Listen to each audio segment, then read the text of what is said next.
A shot that transformed the global politics. A shot that came from the pistol of Gavrilo Princip on 28th June 1914 had transformed the global politics. Hello everybody, I am Naresh Balasubramanian from Chennai.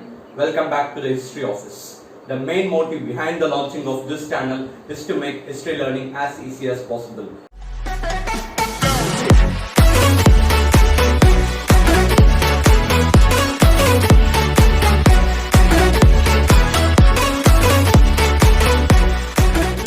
We are going to discuss about assassination of Archduke Franz Ferdinand and its aftermath. Many historians consider the assassination of Archduke Franz Ferdinand as the immediate cause for the outbreak of First World War. It may be true to some extent, but there are few questions to be answered.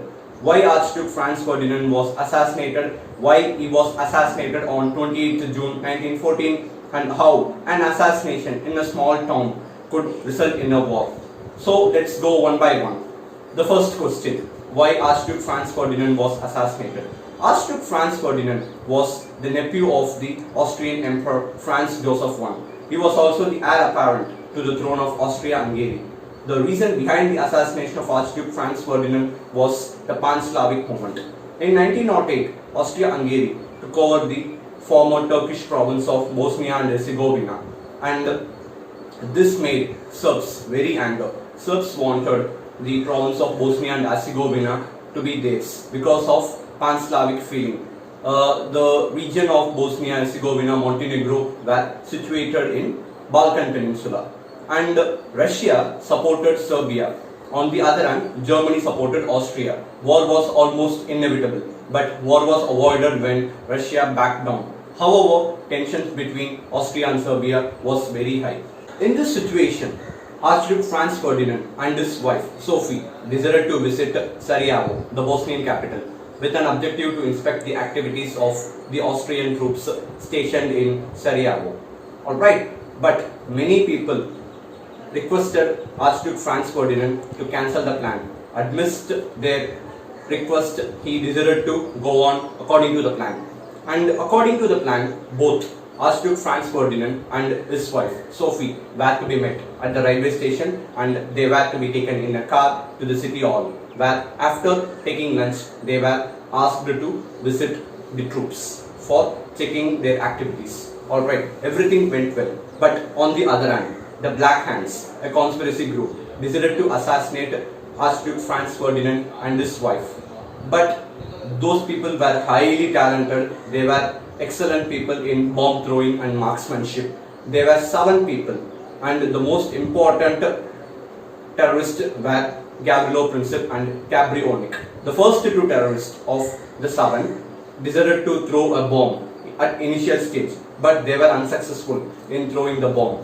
And after this attempt, the 3rd terrorist, Cabrionic, was successful in throwing a bomb which fell under the car following the Archduke. Fortunately, Archduke and his wife were unhurt, but some of his assistants were injured and taken back to the hospital. This made many of his assistants, that is Archduke's assistant, worried, and they asked him to leave Sarajevo, but he never gave ears to their request. And after having lunch at the city hall, he decided to visit the patients, that is his assistants who were admitted in the hospital. And on the way to the hospital, his driver made a wrong turn, and after realizing this mistake, the driver decided to turn the car. But at that time, Gavrilo Princip, the 4th terrorist, stepped forward and he fired 2 shots. The first shot hit Sophie's stomach and she died instantly. The second shot hit Archduke's neck and he died after a while. Gavrilo Princip was a young man and he was not at all 20, so he was not executed and he was arrested and imprisoned for 20 years. But he died in 1918 because of TB. Now let us try to answer the second question, why he was assassinated on 28th June. What is the speciality of 28th June? 28th June was the anniversary of Serbs' defeat at Battle of Kosovo Polio in 1389, and it was also St. Vitus's Day, where Serbian nationalists would celebrate. So Gavrilo Princip and his co-conspirators decided to celebrate the Serbian Nationalist Day by assassinating Archduke Franz Ferdinand along with his wife Sophie. Now let us go on to the third question. How an assassination in a small town turned into a war? First World War have many causes, but the important cause was the alliance system. Alliance system was the brainchild of Bismarck, who was regarded as honest broker by many historians. In 1882, Germany, Austria-Hungary and Italy signed Triple Alliance. In 1907, Britain, Russia and France signed Triple Entente. So there is no way for Russia. Russia had to enter the war when France was under threat. When France was under threat, Britain had to enter the war. On the other hand, Austria, Hungary, Germany and Italy, they were allies. So many countries entered into the war because of this alliance system. So when Archduke Franz Ferdinand was assassinated on 28 June 1914, Austrian Foreign Minister Berthold was very instrumental.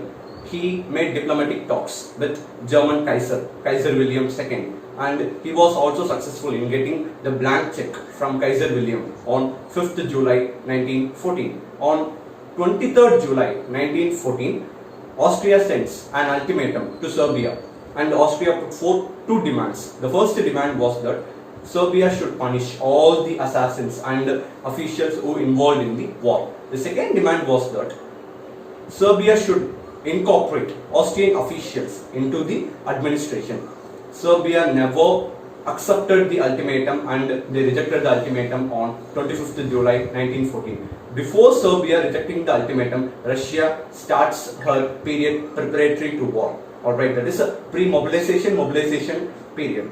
And on 28th July, Austria declares war on Serbia and attacks the capital Belgrade. On 30th July, Russia ends her period preparatory to war and started mobilizing her troops. On 1st August, Germany starts to mobilize her troops and declares war on Russia and France. On 3rd August, Germany invades Belgium with an objective to invade France. Since Belgium and Britain were allies, British people asked German troops to withdraw from Flanders, that is Belgium capital. Since they refused to, that is the German forces refused to withdraw from Belgium, Britain declared war on Germany. Thus, by August 4, many European countries, almost all great European countries entered into the war. The war was just an European war until the advent of United States of America and Japan. United States of America entered into the war in 1917.